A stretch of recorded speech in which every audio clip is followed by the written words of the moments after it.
माता की, भारत माता की वंदे वंदे इंकलाब इंकलाब। आज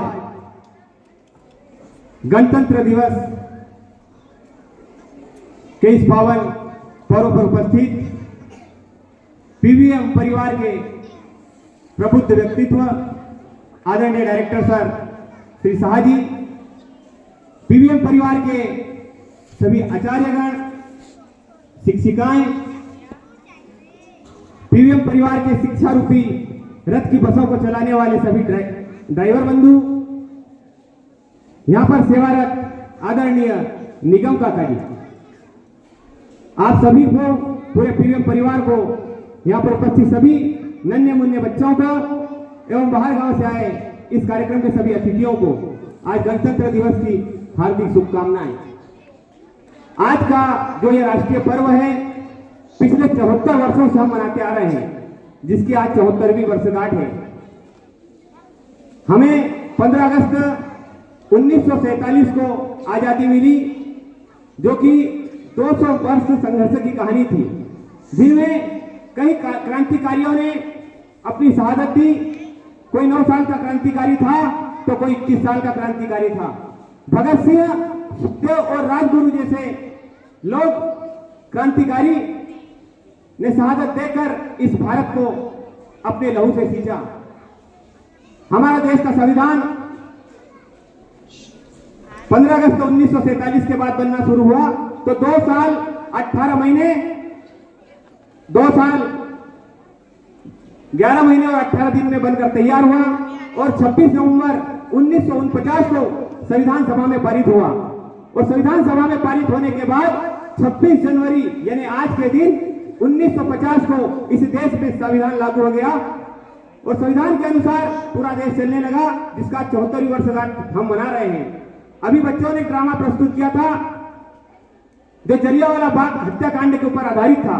उसमें बच्चों ने नारे लगाए थे, रोलेट एक्ट बंद करो, रोलेट एक्ट बंद करो। रोलेट एक्ट था जो ब्रिटिश सरकार थी आजादी के पूर्व, वो एक रोलेट एक्ट लाई और उसके अनुसार ब्रिटिश सरकार ने नियम बनाया कि जो भी आजादी के लिए विद्रोह करेगा, जो भी आजादी के लिए क्रांति करेगा, जो भी आजादी की बात करेगा, उसे सीधे जेल में बंद कर दिया जाएगा, उसका अदालत में कोई मुकदमा नहीं चलेगा।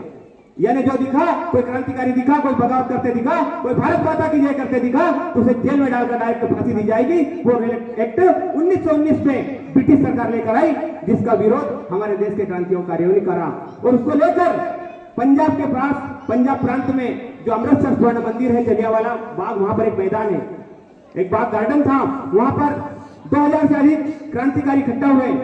उस समय के तत्कालीन ब्रिटिश गवर्नर जनरल डायल को यह शक हुआ कि अगर इस सभा में यह सभा सफल हुई तो यहाँ के क्रांतिकारी पूरे भारत में क्रांति की चेतना जगा देंगे। तो उन निहत्थे क्रांतिकारियों पर जो सभा चल रही थी, उस पर जनरल डायल की जो पुलिस बल थी उसने डायरेक्ट फायरिंग कर दी और 400 से अधिक क्रांतिकारी उसमें शहीद हो गए। उस समय भगत सिंह, सुखदेव और राजगुरु की उम्र 12 वर्ष हुआ करती थी। उसके बाद जब जलियांवाला बाग के चर्चा पूरे भारतवर्ष में हुए तो वही क्रांति भगत सिंह, सुखदेव और राजगुरु के अंदर बस गई और आखिरकार भारत की असेंबली यानी अंग्रेजों की जो संसद दिल्ली में थी, उसमें भगत सिंह ने पंख फेंक दिया। वो चाहते तो पंख से उनको उड़ा भी सकते थे, पर वो जो गूंगी बहरी सरकार थी ब्रिटिश, उसके कानों तक आवाज जाए कि इस देश में भगत सिंह, सुखदेव और राजगुरु जैसे लोग पैदा हो गए हैं जो पूर्ण आजादी लेकर रहेंगे। बाद में जलियांवाला बाग हत्याकांड का उधम सिंह पर इतना गहरा प्रभाव पड़ा कि जो ब्रिटिश जनरल डायल था वह रिटायर हुआ अपनी सरकार से, तो वापस लंदन चला गया। तो उधम सिंह लंदन गए और जनरल डायल के कक्ष तक पहुंचकर उनके सीने में 1940 में गोली दागकर उस जलियांवाला बाग हत्याकांड का उन्होंने बदला लिया। यह भगत सिंह, सुखदेव और राजगुरु जैसे क्रांतिकारियों का देश है। हमें उन्हें भी याद रखना चाहिए कि हमारा अतीत क्या था। 21 साल की उम्र के बच्चों को आज घर से कपड़े पहनने नहीं आते। उस समय में भगत सिंह, सुखदेव और राजगुरु ने आजादी दी थी, आजादी की लड़ाई लड़ी थी। 19 वर्ष की झांसी की रानी लक्ष्मीबाई को याद करना, यहाँ मेरी बहनें, बेटियां और शिक्षिकाएं उपस्थित है। 13 साल की उम्र में सिर्फ रानी लक्ष्मीबाई की शादी हो गई और 1919 वर्ष की थी जब 1857 की क्रांति हुई तो झांसी की रानी एक एक्ट आया था अंग्रेजों ने कि जिस राजा का कोई संतान नहीं होगी उसकी पूरी रियासत ब्रिटिश सरकार में विलय कर ली जाएगी। शादी के कुछ समय पश्चात ही झांसी की रानी को बेटा नंदराव हुआ और किसी कारण मृत्यु को प्राप्त हो गया। अंग्रेजों को पता चला कि महाराज गंगाधर राव की भी मृत्यु हो गई है, तो उन्होंने झांसी की रानी को पत्र लिखा कि तुम्हारी झांसी हमें ब्रिटिश हुकूमत को दे दो। तो झांसी की रानी ने कहा था कि मैं झांसी नहीं दूंगी। आज भी स्वर्णिम अक्षरों में लाइन को याद किया जाता है कि मैं झांसी नहीं दूंगी। और 1857 की जब क्रांति हुई तो 19 वर्ष की झांसी की रानी ने अपनी तलवार के बल पर अंग्रेजों के दांत खट्टे कर दिए। इसलिए आज के दिन उस 19 वर्ष की महारानी लक्ष्मीबाई को भी याद करने का दिन है। पर आज के समय में हम भूल गए। हम देखते हैं कि आज गांव में कितनी संख्या होगी, पर किसी को पता नहीं कि 26 जनवरी का कोई कार्यक्रम भी हो रहा है। आज कोई राष्ट्रीय पर्व भी है, बहुत सारे लोगों को कोई लेना देना नहीं है।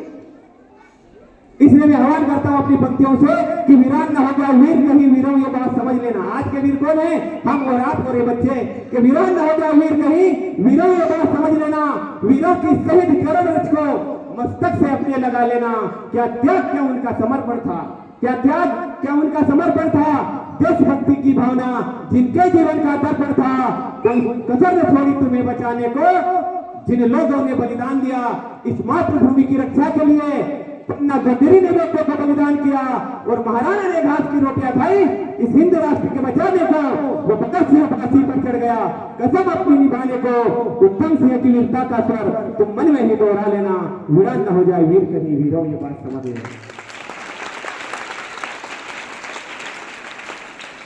पति और साथ बाहर बन जाएगी ये फूल उड़कर